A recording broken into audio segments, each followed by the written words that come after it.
What if the one place you swore you'd never return to was hiding the one truth you always needed to hear? Before we dive into Maggie's story, tell us, where are you watching from today? We love seeing our global family in the comments. Now let me tell you about a woman who thought she was just cleaning up the past, but found something that would change everything. The last time Margaret Ross saw her father was through the window of a hospital room. Thin, pale, staring at a world he'd already begun to let go of. He didn't say goodbye, but then again, he never really said much of anything. When the lawyer called 2 weeks after the funeral, she didn't expect anything. Maybe an old jacket, a watch, a memory she didn't want. What she got was a key and a hand-drawn map. No explanation, no letter. Just a red X marked in the middle of a forest clearing 2 hours outside Pine Ridge, Montana. Turns out her father had been living off-grid for nearly 2 decades in a one-bedroom cabin, surrounded by nothing but trees, silence, and secrets. Maggie hadn't spoken to him since she was 16.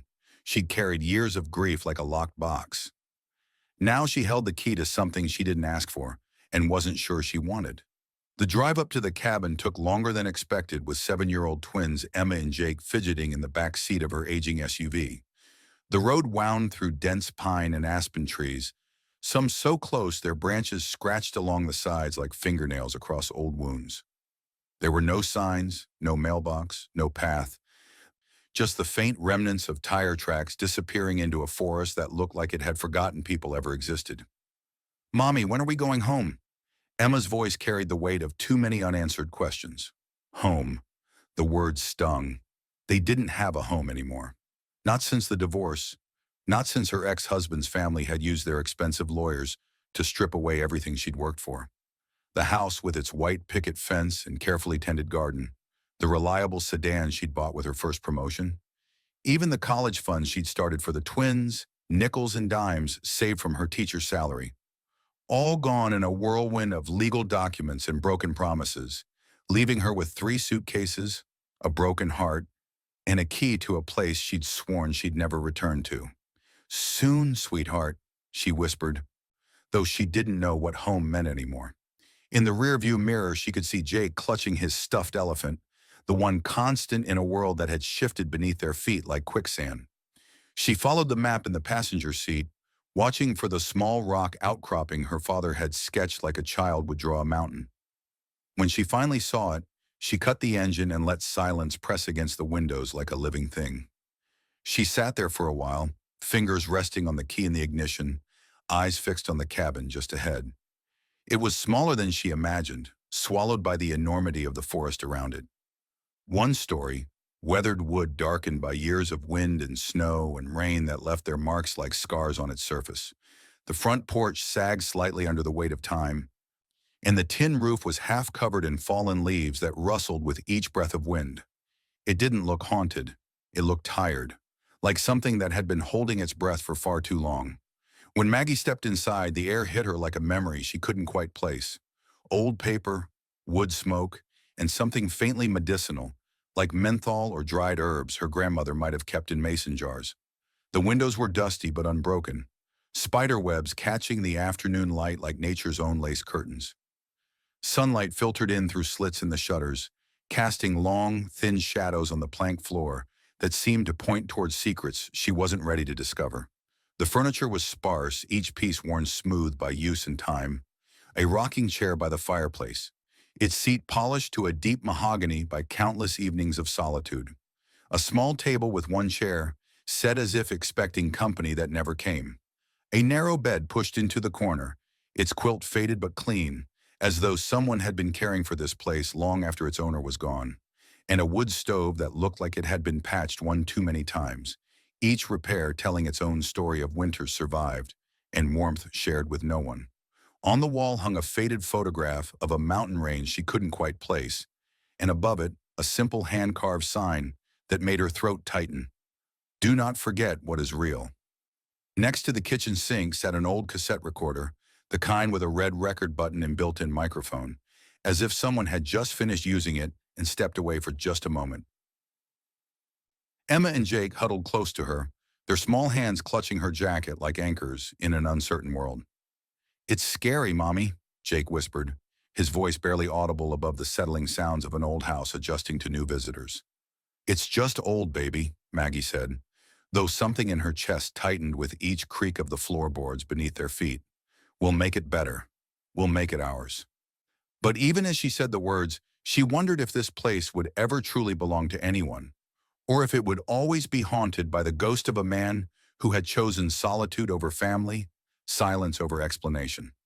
She spent the next few hours in a rhythm that felt both foreign and familiar, sweeping dust that had accumulated like years of unspoken words, opening windows that protested with squeaks of protest, shaking out blankets that smelled of cedar and loneliness. Emma and Jake explored cautiously, their voices echoing in the small space as they discovered corners and cupboards and hiding places that spoke of a life lived in careful isolation. But memory isn't something you choose to carry. It waits in the cracks between what you think you know and what you're afraid to discover. It was the floorboard in the bedroom that finally spoke, creaking not like the others, but with a deeper, more hollow sound that seemed to come from somewhere far below. Maggie paused, broom in hand, and stepped back to press her heel into the board. It dipped slightly under her weight, and she felt something she hadn't experienced in years. Curiosity. Pure, childlike curiosity that cut through the fog of grief and resentment she'd been carrying like a stone in her chest. Jake was playing nearby when it happened, his toy truck rolling across the uneven floor with the kind of focused intensity that only 7-year-olds could muster. "Mommy, the floor makes funny sounds," he said, jumping on the loose board with the fearlessness of childhood, each bounce producing that same hollow echo. She knelt down, running her fingers along the edges of the board, and found 4 nails, old and rusted, and a small notch carved into one end like a hidden handle. She grabbed a screwdriver from the drawer near the sink, a tool that sat waiting as if her father had known someone would eventually need to uncover what he'd hidden, and began prying the board loose with hands that trembled despite her efforts to stay calm.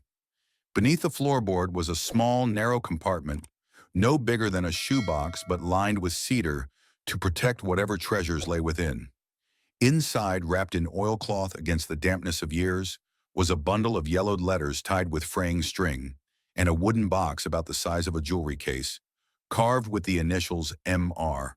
in a careful script that brought back memories of her father's patient handwriting on birthday cards that stopped coming when she turned 17. Her breath caught in her throat like a bird trapped in a cage. She hadn't seen those letters since she was a teenager, since the Christmas her father left, when he walked out the door and didn't come back, leaving behind only the echo of arguments that had grown louder and more frequent as autumn turned to winter.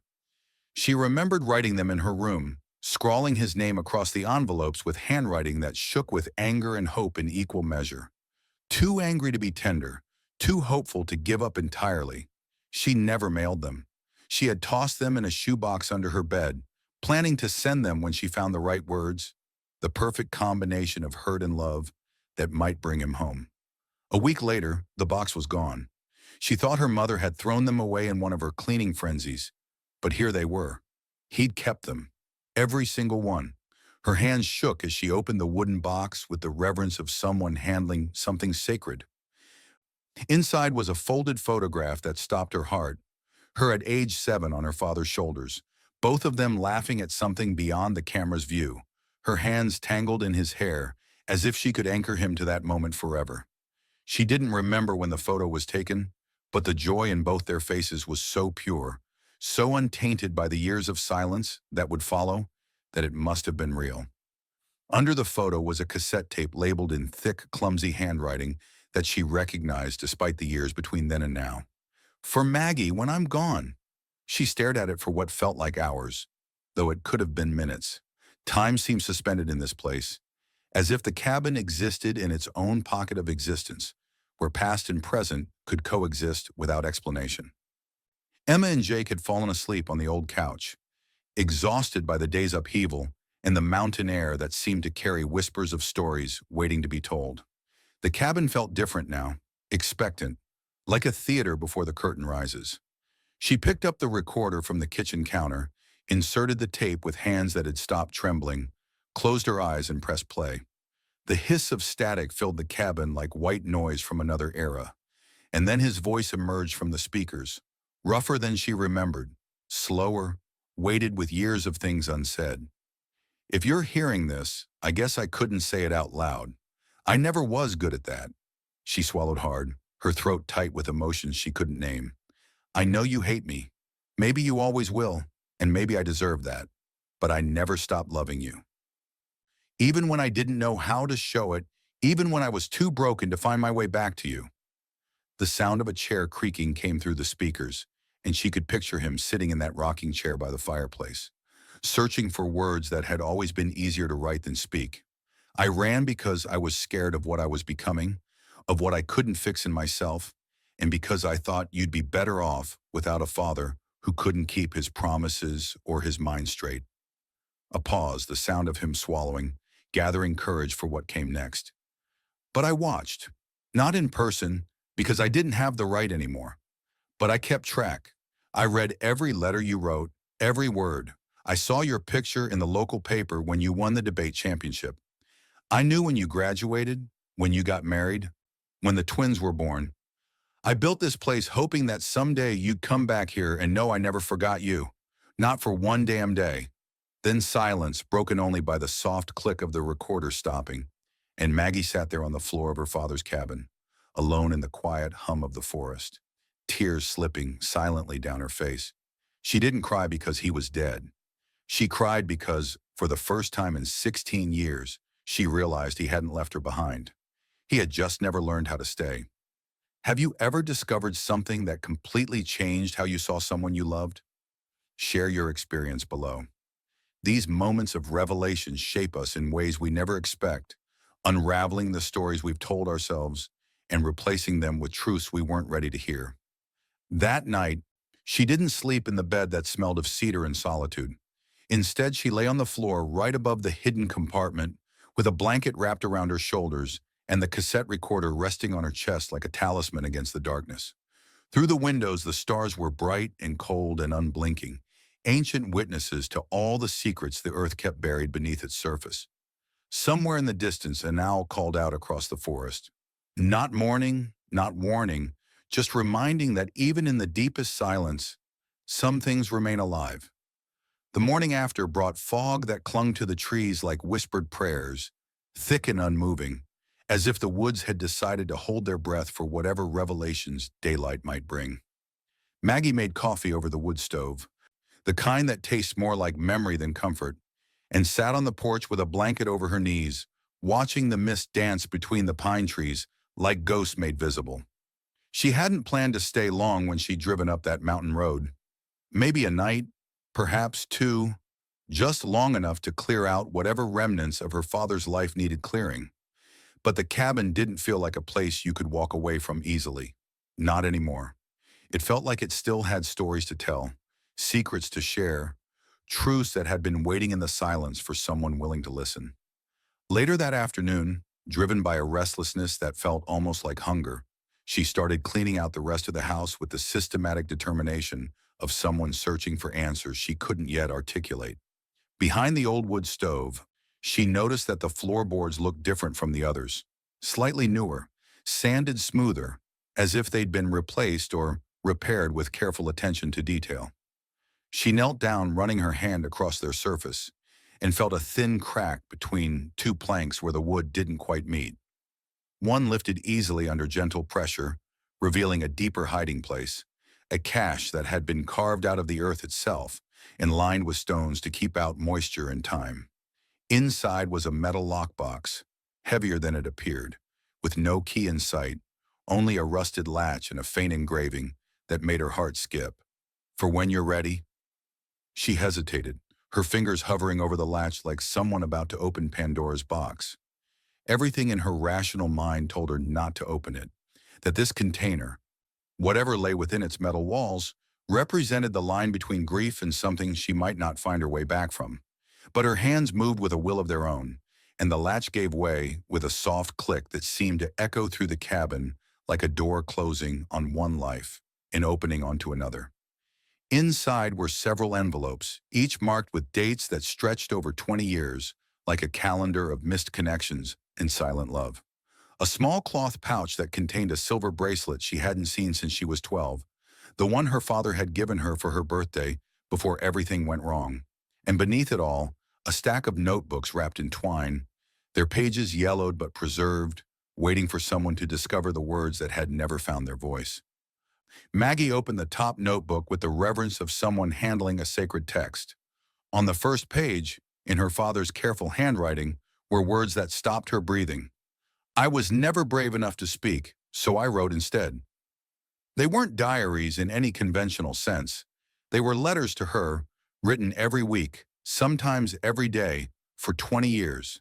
Page after page of unsent, unseen words, her father's voice speaking across the silence that had grown between them like a chasm neither knew how to bridge. "Happy 18th birthday, Maggie. You probably hate me now, and that's okay. I just wanted you to know I thought about you all day. I'm so proud of you, even from this distance. I saw your picture in the local paper when you won the debate championship. You looked just like your mom that day, fierce and beautiful and unafraid to speak your truth. Found a blue scarf on the fence by Pine Ridge Creek last winter. The color reminded me of your eyes when you were small, that perfect shade between sky and ocean. Didn't touch it, just sat there in the snow and remembered when you used to climb into my lap to hear stories before bedtime. I know you got married today. I wasn't there, couldn't be there. But I sat on this porch and imagined you walking down that aisle, beautiful and radiant, and starting a new chapter. I hope he makes you happier than I ever could." Each word chipped away at the story Maggie thought she knew, revealing a father who hadn't disappeared, but had been grieving her too, from the other side of a silence he didn't know how to break. She sat there as afternoon faded into evening, the box open beside her, letters covering the floor like leaves fallen from a tree of sorrow, finally allowed to shed its burden. Emma and Jake slept peacefully in the back room, unaware that their mother's understanding of love and loss was being rewritten with each page she turned, each glimpse into a heart that had beaten in time with her own across years of separation. In the bottom of one notebook, she found treasures that made her gasp. Polaroid photographs she didn't know existed, images of her life captured from a distance by someone who had never stopped watching. Her at 15, waiting at the bus stop in that blue jacket she'd loved. Her at 17, walking across the graduation stage while he watched from somewhere in the crowd, or maybe from across the street. Her at 25, in her wedding dress. The photo taken from so far away that her face was barely visible, but the joy in her posture unmistakable. On the back of each photograph, dates and small notes written in her father's careful script, like captions for a life he'd observed but couldn't participate in. October 14th, still wears that blue jacket I bought her for Christmas when she was 13. Some things endure. Graduation day, wished I could have been there to cheer when they called her name. So proud. Her wedding day, she looks so happy. I hope he deserves her, hope he knows what a gift he's been given. A chill ran down her spine that had nothing to do with the mountain air. He'd been watching her life unfold from the shadows, a ghost at the edges of every important moment, caring from a distance that must have felt like exile. The realization was both comforting and heartbreaking, proof that love could exist in silence, that caring didn't always announce itself with words or presence. The next evening, as the sun began its descent behind the western ridge, painting the sky in shades of amber and rose, Maggie heard footsteps on the porch. Slow, deliberate steps that belonged to someone who had walked this path many times before. She froze, listening to the rhythm of approach. Then came a gentle knock that seemed to carry decades of familiarity. When she opened the door, an elderly man stood there, weathered hands clutching a small bouquet of wildflowers that looked like they'd been picked from the meadow beyond the tree line. His eyes were kind but weary, the eyes of someone who had carried many secrets and was ready to share them with someone who might understand their weight. "You must be Maggie," he said, his voice gravelly from years and weather, but warm with recognition. "I'm Walter Hartwell. I live about a mile through the woods, been your father's neighbor for the better part of 15 years. I was his friend, maybe his only friend."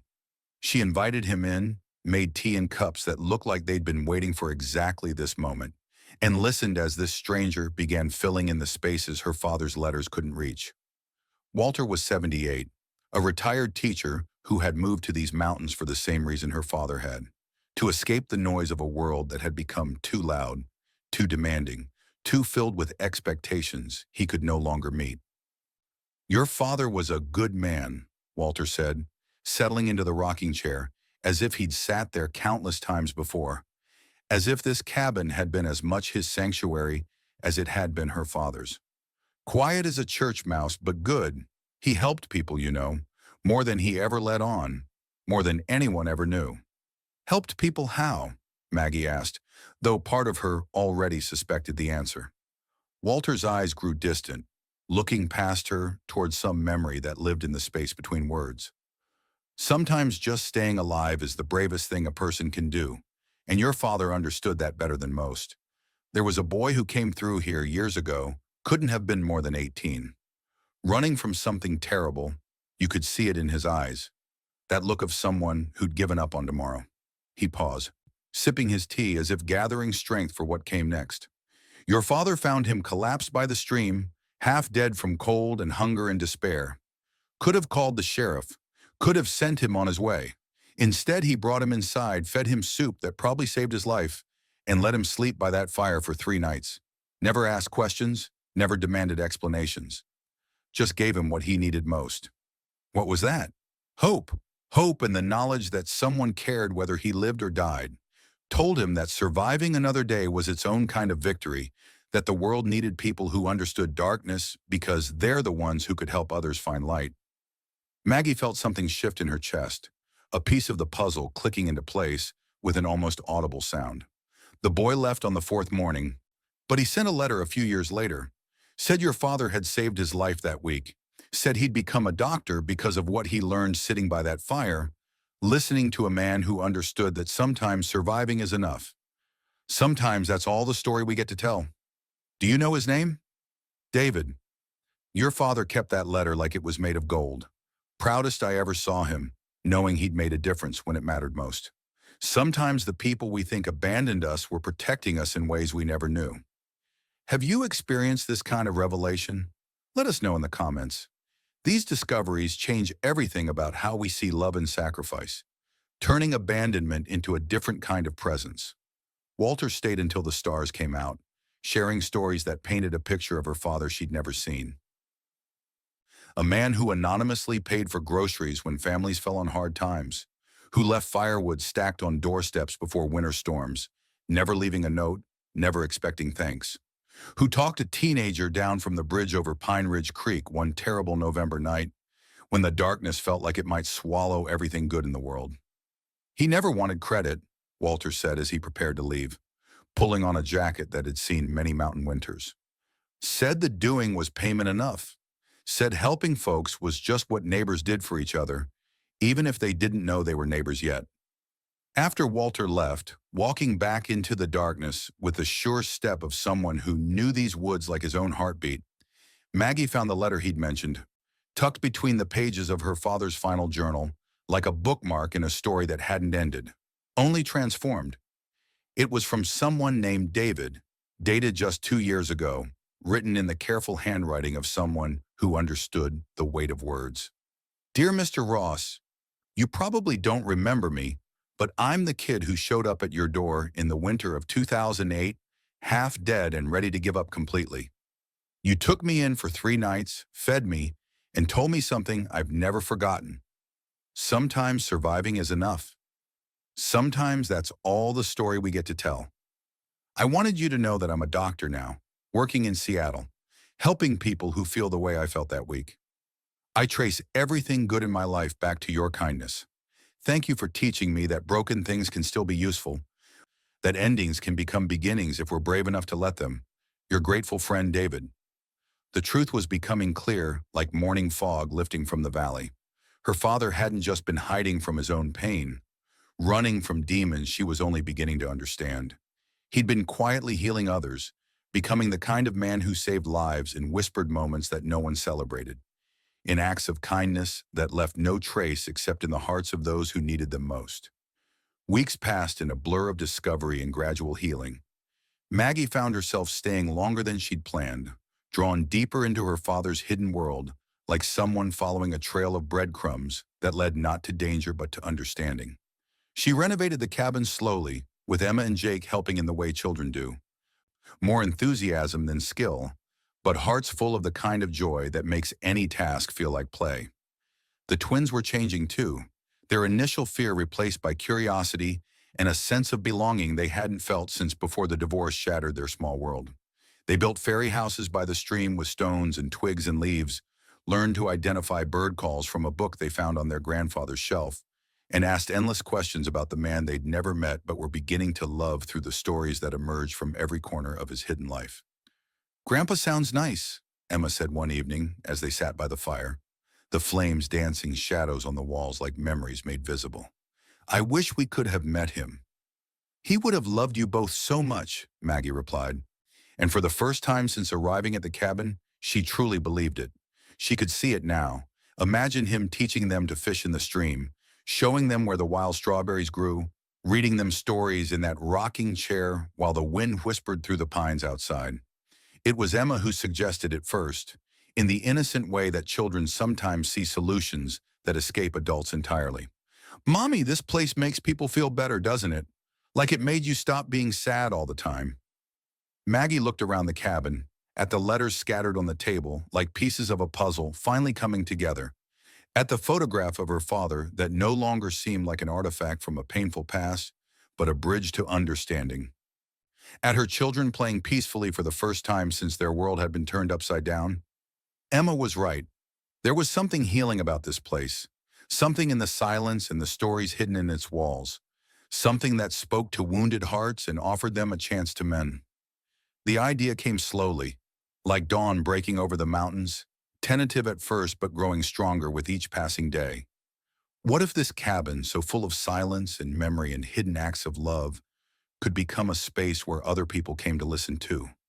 To slow down, to grieve, to begin again, just like she had.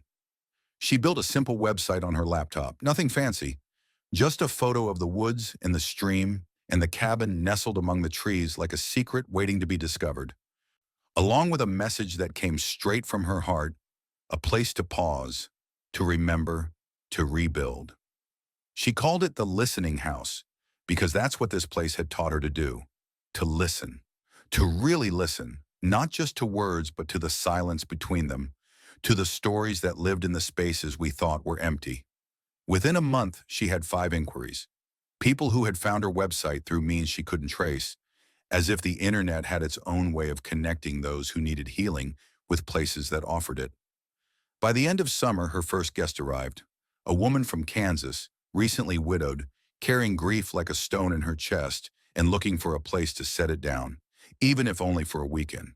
Then came a teacher from Oregon, struggling with burnout and the feeling that she'd lost herself in the demands of caring for everyone, except the person who mattered most. A veteran from Ohio who hadn't slept through the night in 3 years, haunted by memories that followed him from battlefield to bedroom, like unwelcome ghosts. They came with their silence and left with something that resembled peace, though Maggie never promised that and never called what happened here therapy or treatment or anything more clinical than what it was. A chance to sit with your story in a place that understood the weight of untold things. She didn't call it a retreat center. She didn't advertise healing or transformation or any of the buzzwords that filled other websites. She simply gave people a space to sit with their stories and let the woods do the rest. She cooked simple meals that tasted like comfort, shared quiet fires that invited conversation or contemplation with equal grace. Sometimes she read them passages from her father's letters, with their permission and only when it felt right.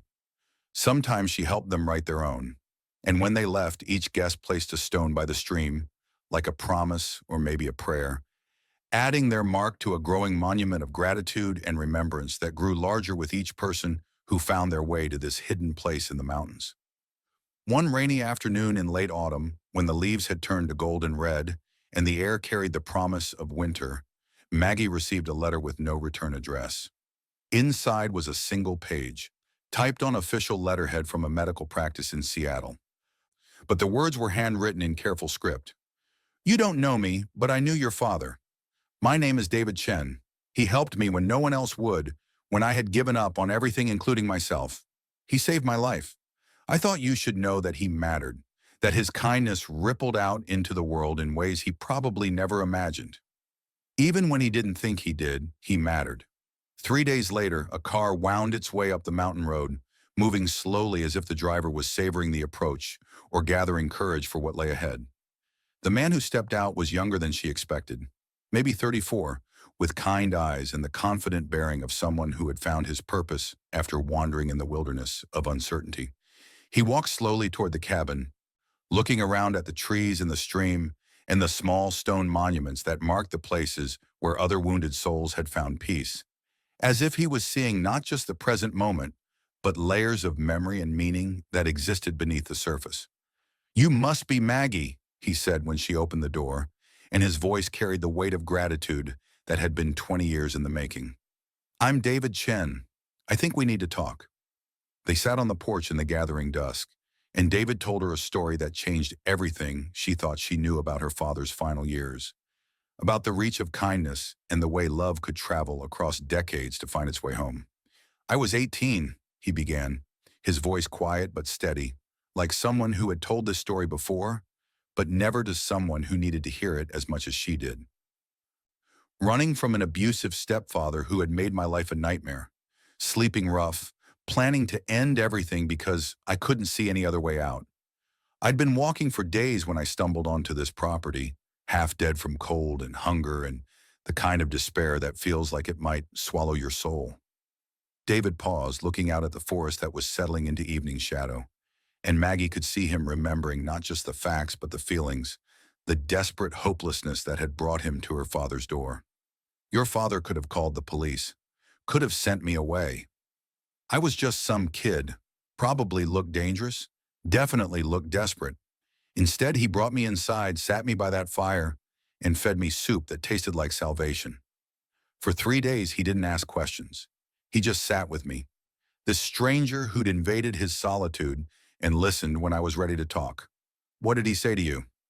"On the third night, when I finally broke down and told him I didn't see the point in going on, that I was tired of fighting a world that seemed determined to break me, he said something that saved my life. Sometimes surviving is enough. Sometimes that's all the story we get to tell." Then he looked at me with those eyes that saw everything, all the pain and fear I was carrying. And he added, "But the world needs people who understand darkness, because they're the ones who can help others find light." Maggie felt tears starting, but David wasn't finished with his story, wasn't done showing her the man her father had become in the years after he left, the way he'd transformed his own pain into a gift for others. "I left the next morning with food in my pack, warm clothes he insisted I take, and something I hadn't felt in years: hope. Not just hope that things might get better, but the knowledge that someone had seen me at my worst and still thought I was worth saving." He reached into his jacket and pulled out a folded document that looked official and important. "I finished high school, went to college on scholarships and determination, became a doctor, a psychiatrist specifically. I've helped hundreds of people over the years, people who felt the way I felt that week, and I trace every bit of good I've been able to do back to those 3 days with your father." He unfolded the paper, and Maggie saw it was a check, more money than she had ever seen in one place, enough to change everything about what the listening house could become. "I've been successful in my practice," David continued, his voice steady but emotional, "but success without purpose feels hollow. When I heard through Walter about what you're doing here, turning your father's sanctuary into a place of healing for others, I knew I had to come.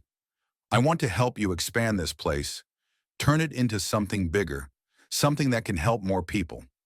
We'll call it the Pine Ridge Healing Center, in memory of the man who taught both of us that broken things can still be useful, that our wounds can become the source of our greatest strength."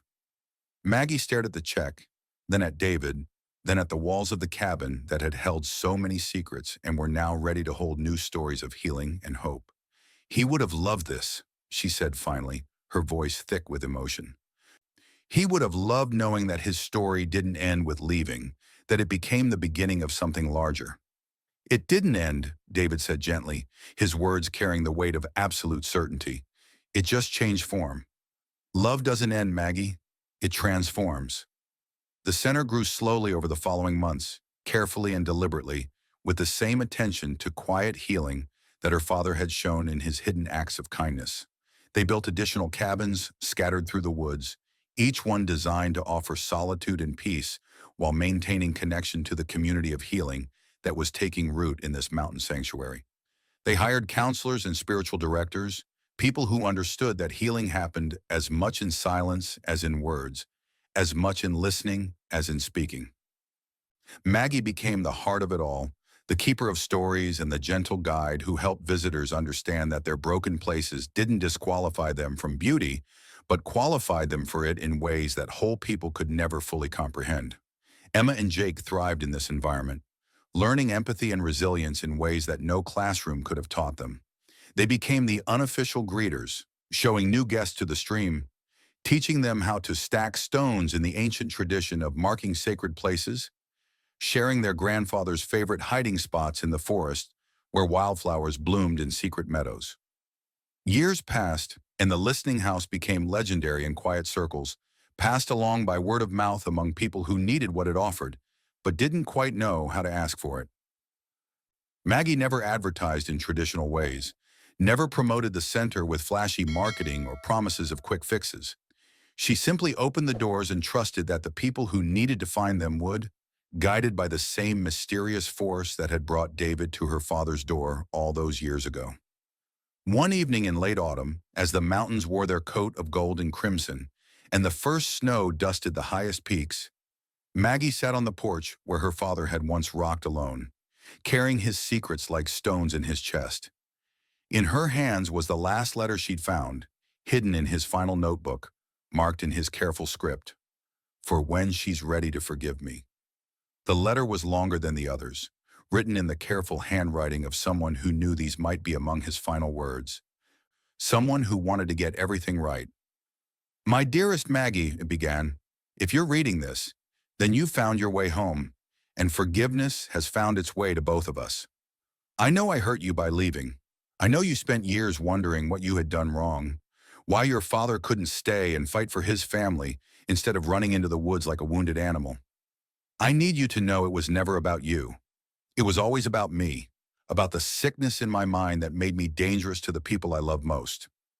The letter went on to explain his struggle with depression and anxiety, the way his mental illness had made him unpredictable and sometimes frightening. The decision to leave not as abandonment, but as protection for the daughter he loved, more than his own life. "I'm not asking you to agree with what I did," he continued. "I'm not even asking you to think it was right. I'm just asking you to know that love sometimes looks like leaving, and sometimes it looks like staying away so the people you love can learn to stand on their own strong legs. You've become everything I hoped you would and more. You've become someone who heals instead of hurts, who builds instead of breaks. You've taken the fragments I left behind and turned them into something beautiful, something that helps other people find their way home to themselves."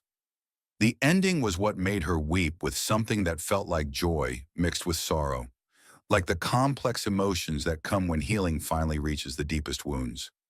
"I never stopped being your father, sweetheart. I never stopped loving you.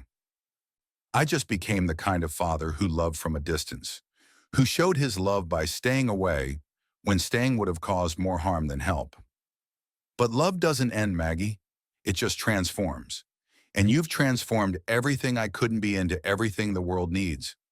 I'm so proud of you, not for forgiving me, but for becoming yourself so completely that forgiveness became inevitable." Maggie folded the letter carefully and looked up at the stars beginning to appear in the darkening sky, the same stars that had watched over her father during his years of solitude, the same stars that now blessed the healing work that had grown from the seeds of his hidden kindness. Through the windows of the main lodge, she could see the warm glow of lamplight where this week's guests were sharing their own stories of loss and hope, their own journey from brokenness towards something that resembled wholeness. Emma and Jake were inside too, now 10 years old and wise beyond their years, helping serve tea and offering the kind of unconscious comfort that children give simply by being themselves, by showing adults that joy and wonder could coexist with pain and healing.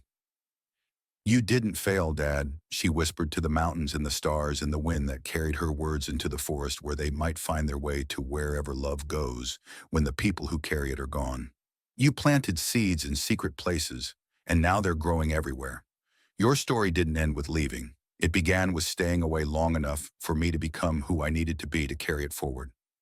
A gentle wind stirred the trees, carrying with it the sound of quiet laughter from the lodge, the gentle murmur of healing conversations, and something else, something that sounded almost like a voice saying, "Thank you," from a place beyond words, beyond time, beyond the small boundaries of what we think love can accomplish when it's willing to sacrifice everything, even presence, for the good of those it holds most dear. This story reminds us that love sometimes speaks in whispers rather than shouts, in absence rather than presence, and that healing can grow from the most unexpected soil. If this touched your heart, please subscribe and share with someone who needs to hear this message. Sometimes the places we run from become exactly where we need to heal, and sometimes the people who seem to abandon us are actually showing us the way home to ourselves. What story of unexpected healing would you like us to share next week? Let us know in the comments below, and remember, you're never as alone as you think you are. Love has a way of traveling across time and distance to find you exactly when you need it most.